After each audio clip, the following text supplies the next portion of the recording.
Evening guys, welcome back once again to the What Life. Some stats on this evening's race. We are doing Race Watopia and this is the fourth race in the monthly series, part of the Zwift Monthly Racing series. We're doing the new course that's now available on Zwift, which is going coastal. Some stats on the route. We have 11.6 miles, 227 feet of elevation. I've said it in feet because feet is what features on my screen because I have it in miles, or I work in miles. And that will become a little bit more relevant a little bit later for you. But if you work in kilometers, it's 16.4k with 63 meters of elevation. So as you can tell, it's not a huge amount of elevation over the course of the whole route. The first half of it you might well be familiar with, but then the second half is when we break down onto the southern coastal route and it all becomes a little bit new. Guys, this was the last race of a 4-race series for the Zwift Monthly series. There are 150 Cat B riders taking part in a... the time was 6:10 in the evening, which is prime, what gets referred to as prime time. 6:10 UTC as the UK have just gone into daylight savings. This race was absolutely cooking, and I was doing my absolute best to be a part of it. I've also, the thing that I want to chat about this evening is things like heart rate, because I've taken 4 days rest. I think you guys, if you've been following along for a little bit, my goal is, if you are new, is just to keep improving and small little improvements as regularly as possible, and we're on that journey. One of the things I had been noticing was that my heart rate wasn't getting very high when I was racing. I couldn't take it up into like the high 160s, 170s. So I decided that I was going to take 4 days rest to see whether that would have an effect. I have a video coming out on that, I think either tomorrow or the day after. So just keep an eye on the heart rate, because I actually did manage to get it back up into the 170s, which was very concerning. That's exactly what we wanted to see. So that was the first positive from this race. The hard thing was there was some chat in the pen before we even set off, where the guys were just talking about... they were chatting basically through GC times. So ultimately, you know, if you have done 3 races and you are looking to get the fastest time over the course of all 4 races, you need to have a big crew that are all pulling for you. And the conversations were basically, what was the time of the race that was an hour before ours, and are we going to go out and beat it? And when I say are we, I don't ever include myself in that we. I'm not a bus driver. I am simply back of the bus, hold on to the race vibe. But it did mean it was smoking hot, it was hard, and it was fast. And as you can see, my wattage hasn't really gone below 310 as an average at least, which is basically my FTP on a good day, on a great day, on a phenomenal day. That would be pushing me hard. Now it was interesting because there are a few guys that I've got to know through a bit of racing. Ryan, Ollie, who were checking in. Ryan, unbelievable cycling. His name comes up as RT on Zwift. I think I did have a quick cheeky look at the Zwift Power after the race. Ryan, it looked like he did the 5 o'clock and then the 6 o'clock and put in blistering times in both of them. This was quite a funny little moment, because I think a few guys had basically spoken about like trying to push the pace, and then someone says, oh, by the way, we haven't even got into the race yet. We've just still in the lead in. So basically the front of the group slowed down a little bit until we hit the arch, which basically meant the back of the group then comes all the way through. So this is what you're watching now, is the back of the group coming all the way through the group, because the front of the group slowed down because they realized that they were pushing whilst on the lead in. Then we go through the arch, guys kick back into high gear and they take off again. You'll see on the bottom of my screen just kind of the damage that this is doing to me from a watts perspective. I'm having to keep nudging up into those little red zones. That was super hard. I'll also add that I have not ridden this course before, so I didn't know the ins and outs of it. I didn't know when to use power-ups or anything like that. So if you are looking for a few kind of little tips on when to dive into the power-ups, there are only 2 through the whole course. I will try and kind of give you a bit of insight into that, because I basically get panicked into using a power-up, which I'm sure happens to a lot of people. Which, what I mean by that is you just kind of see the group around you all diving in and using power-ups, and you're like, well, something must be happening. Someone must be doing something. So then you use it just kind of as a bit of a precaution. That happened to me, and I'm not proud to say that I basically got fooled into doing that because I didn't need to. I was riding fine at the time. I will say that I was finding a little bit more comfortable for the first, let's say 5 or 8 minutes of this race, holding these higher wattages. So it does feel like a little bit of improvement. It feels like having 4 days to kind of recover and bring my heart rate back down and just relax, and has actually paid dividends. So that did feel a positive. From a overall perspective, guys, let me give you some watt numbers. I will say that the 5:10 race for this race finished up in, I want to say 25:02. Our race finishes up in 24:48. So we were hot. Like, these guys just went out and they tore the legs off it. I mean, there was 150 riders. So if you're gonna be quick, you need to be kind of in a big group. And that's exactly what happened. And this is actually the moment when I get panicked into using my power up, because tons of people just dive in, start using power ups, and I was like, well, something must be happening. Turns out nothing was really happening, and we just move along. And at this stage in the race, guys, we are a massive group of 140 riders. So I knew that the course was flat. Obviously, we know the total elevation for the course, so we know that essentially it's rolling. So the chances of breakaways happening are reasonably low. Like, you're never really going to get like 5-10 people right off the front unless they absolutely stomp on it.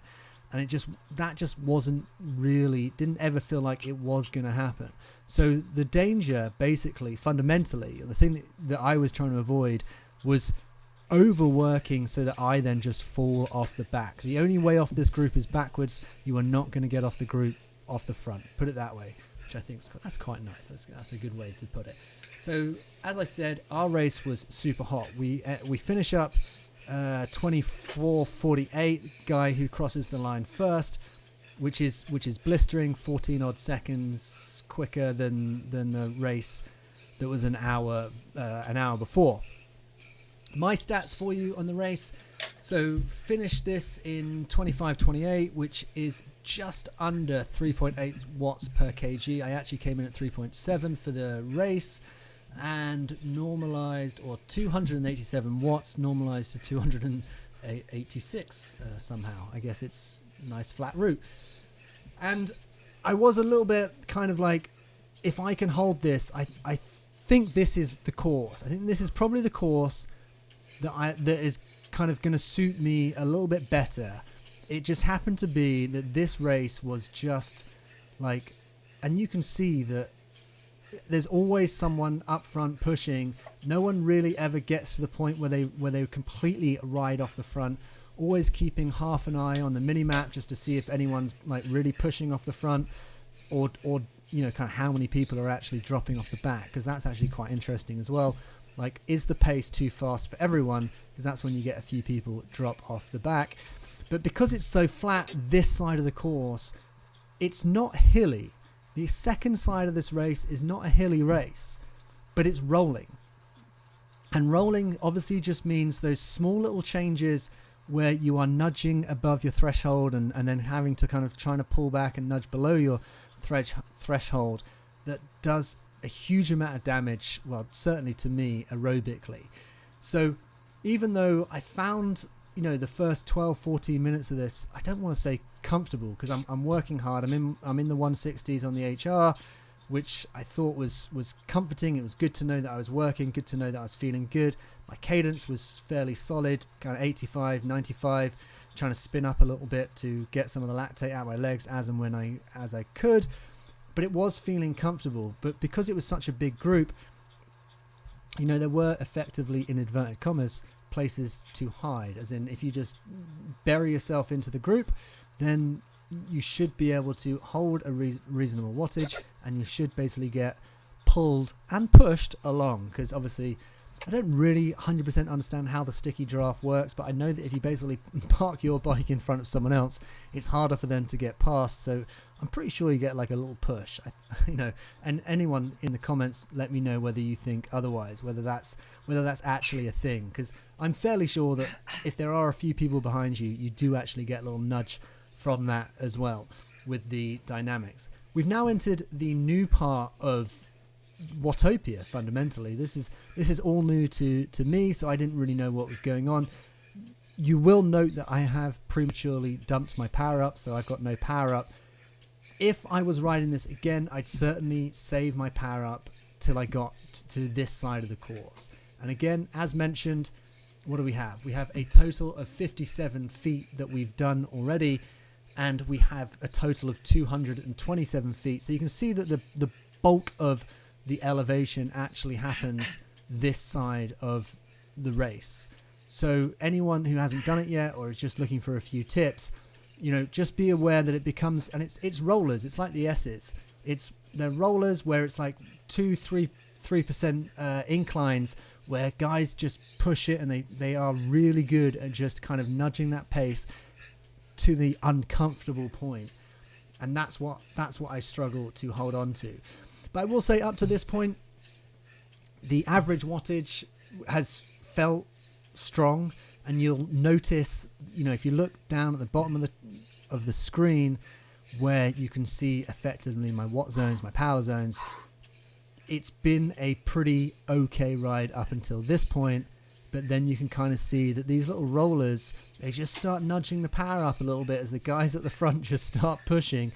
And we cotton onto this, my heart rate starts jumping. I'm 169, right? 170 is me that's when it's like absolute dog work. You can probably hear me breathing. I'm working hard, and it almost starts feeling like we are, a few people are dropping off the back of this massive kind of 100 odd person. It's still probably over 100 odd riders, 130 odd riders. I don't think we've lost anyone really yet, but you can see that on the mini-map, we start stringing out. The front group starts kind of effectively, they kick it into high gear, and then myself certainly, I'm just trying to hold on, and my heart rate keeps bouncing up to that kind of like 169, nudging 170. I think on Strava I did manage to, or I checked my Strava afterwards, my HR max came in at 172. So that's like a really positive thing for me, and it does go to show that my 4 days of not doing anything has had a real effect on basically my heart, which is fundamentally a muscle, being able to recover a little bit so that now I'm able to function up in that kind of back into that 170 HR range, which if you look at a few of my previous races, haven't really been getting into the high 160s even. And especially if you compare the fact that, probably the last good race we did, which was the race effectively prior to this one, the volcano circuit, I basically hold exactly the same wattage for almost, identical time. And my heart rate in this one, my average heart rate is a little bit higher. My max heart rate is definitely a little bit higher. So that kind of recovery from a aerobic perspective is definitely kind of a good thing, is the way I see it. And it's nice to be able to see that my heart rate gets back up there once I give myself a chance to recover properly.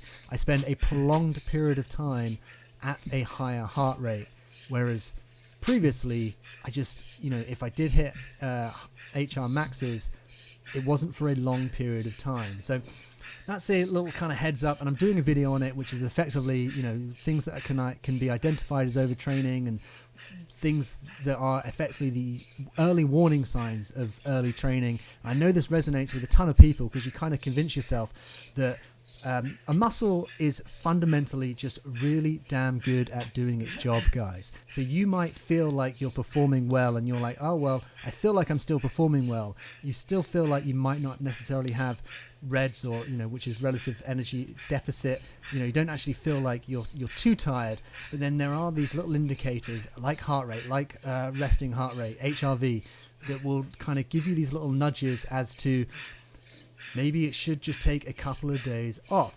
And ultimately, that's what I'm doing a video on tomorrow, which is find the things that point to these, or find the little things that point to this kind of early indicators of fatigue.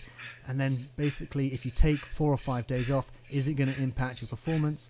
And that was the point. That's the point of the video that I'm going to put together. Now that we've bowled through the arch, guys, you can see that the pace starts hotting up again. We have a big group of 100 riders. I go through the arch with a bunch of people who immediately dive in and use their feather. Like I said, haven't ridden this course before, but I knew that this was going to be a defensive power up for me, which was just get and try and stay with the group. So use your power up if you need, or if you need to use your power up to try and stay with the group, that's just what you have to do. And again, the guys at the front just keep trucking on and just pushing hard. I find this is quite a little funny spot, because effectively I know this is it for me. I've worked as hard as I can.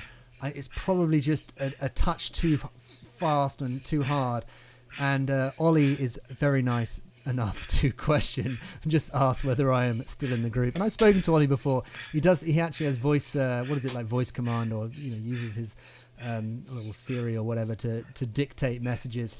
I'm sorry, mate, I do lie to you here, and I say that I'm just about with it, when in actual fact I'd completely lost the wheel and had died off that front group. But that front group obviously goes on to put in an absolutely storming effort to effectively put 14 seconds into the front group of the primetime race that was an hour earlier. Right. What then does happen, and I can't believe this, it's insane that there were so many people in that front group, that you can be in the chase group and be 100th. This is it felt like a bit of a pinnacle for the GCs, where everyone kind of was like, right, we've got a chance to put in some good times, and people went crazy. And I know that we keep saying this, that these Cat B races are getting faster and faster. Or I'm still consider myself reasonably new to Cat B, but it does feel that way, because my average wattage and my watts in general are just going up and up and up, almost week in week, guys. But my positioning is almost going down and down and down in terms of relative finishes. Fair enough. I try and be. I'm ambitious with it. I always dive into a primetime race on a Monday or a Tuesday. So I don't really do any of the kind of smaller races where in actual fact my positioning might be better, which I should do, and I will do. I think we're planning on doing that this week, which is trying to find a non-primetime, non-hardcore, non-100-person plus rider Cat B race to do the same race in, just to see whether we can kind of hold it. Because I think in this race, the Cat Bs are maybe only 20 seconds behind the A-Cat finishers. So, which is just, it's phenomenal, guys. Super impressive. So it's almost sprint time, guys. And this isn't something that I've typically been very good at. It's not something I've typically focused on. But now I understand that I need to up my 1 minute power, I need to up my 5 minute power. So when it's coming to the end of the races, I am putting a concerted effort into sprints. I am going to shout out the guy. There is a gentleman who I think was maybe doing his first Cat B race. And I want to say his name was D. Curtis. So big shout out to you if you come watch this, because he puts in a great sprint. And I think this might have been his first Cat B race. I believe he's wearing a green jersey, and he kind of just pips me at the line as we go into the sprint. So my approach to the sprint now is just dig it out from when you feel like you can hold it to the line. I put an effort in. I'm pretty happy with it. It goes reasonably well, but that is it, guys. And again, my heart rate gets back up, which is again great to see. Quick look at some of the stats. You'll see that nothing major. I'm a few watts shy of a PB. That's a wrap up, guys, on this month's race Zwift Monthlies.